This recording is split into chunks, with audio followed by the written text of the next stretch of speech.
Captain Shukla, are you ready for the ride? Will you do some yoga in space like your idol Rakesh Sharma did in 1984? সম্প্রতি শুভাংশু শুক্লার মহাকাশ গমনের খবর net দুনিয়ায় তোলপাড় করে চলেছে। এই এত বড় একটা সংবাদের ঠিক পেছনে একটি ছোট্ট মন ছুঁয়ে যাওয়া খবর চোখে পড়ল। পৃথিবী ছেড়ে মহাকাশের উদ্দেশ্যে যাওয়ার আগের মুহূর্তে শুভাংশু শুক্লার স্ত্রী কামনা তাকে শেষবারের মতো একবার স্পর্শ করতে চেয়েছিলেন, কিন্তু কিছু নিয়মের জন্য সেটি সম্ভব হয়নি। যদিও তাদের দেখা হয়, কিন্তু মাঝে ছিল কাচের দেওয়াল। ছবিতে দেখা যায় সেই কাচের দেওয়ালের এপার ওপার থেকে দুজন স্বামী স্ত্রী একে অপরের হাতের ওপর হাত রেখে যেন একে অপরের স্পর্শ নেওয়ার চেষ্টা করছে। পৃথিবী ছাড়ার আগে শুভাংশু শুক্লা তার ইনস্টাগ্রাম অ্যাকাউন্টে এই ছবিটি শেয়ার করে তার স্ত্রীর জন্য একটি ছোট্ট নোট দেন, যাতে তিনি লিখেছেন, special thanks to Kamna for being the wonderful partner that you are. Without you, none of this was possible, but more importantly, none of this would matter. যার বাংলা অর্থ খানিকটা এইরকম যে, কামনা, তোমাকে আমি ধন্যবাদ জানাই এত ভালো একটা সঙ্গী হওয়ার জন্য, এবং এই সব কিছুই সম্ভব হয়েছে তোমার জন্য, যদিও এর কিছুই তেমন গুরুত্বপূর্ণ নয়। একবার ভাবুন, একজন মহাকাশচারী যিনি তার জীবনে এতটা সফল এবং তিনি যখন একটি ঐতিহাসিক কাজ করতে চলেছেন, তার ঠিক আগের মুহূর্তে তার কি খুব প্রয়োজন ছিল তার স্ত্রীকে তার সবটুকু সাফল্যের ক্রেডিট দেওয়ার?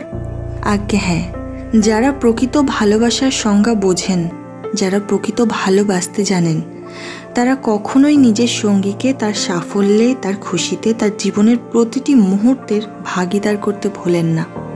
এখানে কোনো প্রয়োজন ছিল না গোটা পৃথিবীর সামনে তার স্ত্রীকে তুলে, তার ভালোবাসাকে তুলে ধরার। যখন তিনিই আজকে স্টার, তার স্ত্রী তার জীবনে, তার কেরিয়ারে ঠিক কতটা ভূমিকা রাখেন তিনি জানলেই তো যথেষ্ট। কিন্তু না, তিনি প্রকাশ করলেন। সর্বোপরি তিনি তার স্ত্রীকে জানালেন যে তিনি তার যে এফোর্ট, তাকে ধন্যবাদ জানায়, তাকে জীবনসঙ্গিনী হিসেবে পেয়ে তিনি ধন্য। আজকের দিনে দাঁড়িয়ে এটা ভীষণ ইম্পর্টেন্ট, জানেন তো, নিজের পার্টনারকে জানানো যে আপনি তার প্রতি ঠিক কী ফিল করেন। হয়তো আপনি আপনার পার্টনারকে ভীষণ ভালোবাসেন, অথচ তা প্রকাশ করতে পারেন না বা করেন না। তাহলে আপনার সেই ভালোবাসা কি সে ফিল করতে পারে? আপনার সেই প্রকাশের অক্ষমতা হয়তো তার মনে প্রশ্ন জাগায় যে আপনি তাকে আদৌ সেভাবে ভালোবাসেন কিনা, সে আপনাকে সুখী করতে পারছে কিনা। আপনার মনের অনুভূতিগুলো একটু প্রকাশ করার চেষ্টা করুন, সেটা যেভাবেই হোক, কথা বলে, চিঠি লিখে, অথবা একটা ফুল দিয়ে বা তার যত্ন নিয়ে।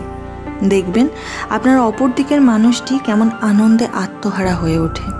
অনুভূতি প্রকাশ করার ক্ষমতা সবার সমান থাকে না, আর যারা এটা পারে না, বেশিরভাগ ক্ষেত্রে তাদের সঙ্গীরা আত্মগ্লানিতে ভোগে।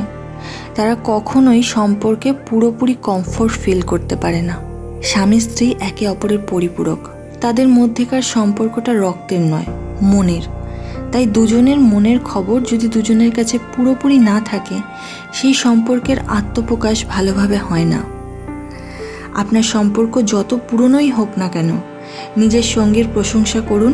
সে ভুল করলে তাকে সেই ভুল ধরিয়ে দিন, তাকে জানান যে সে আপনার জীবনে ঠিক কতটা ইম্পর্ট্যান্ট। নিয়মিত এই কাজগুলি যদি আপনি অভ্যাস করতে পারেন, আপনি নিজেই দেখবেন যে আপনাদের রিলেশন আর 5 জনের কাছে উদাহরণস্বরূপ হয়ে গেছে। সব শেষে বলি, ভালো থাকবেন, নিজের জন্য নিজেকে ভালো রাখবেন।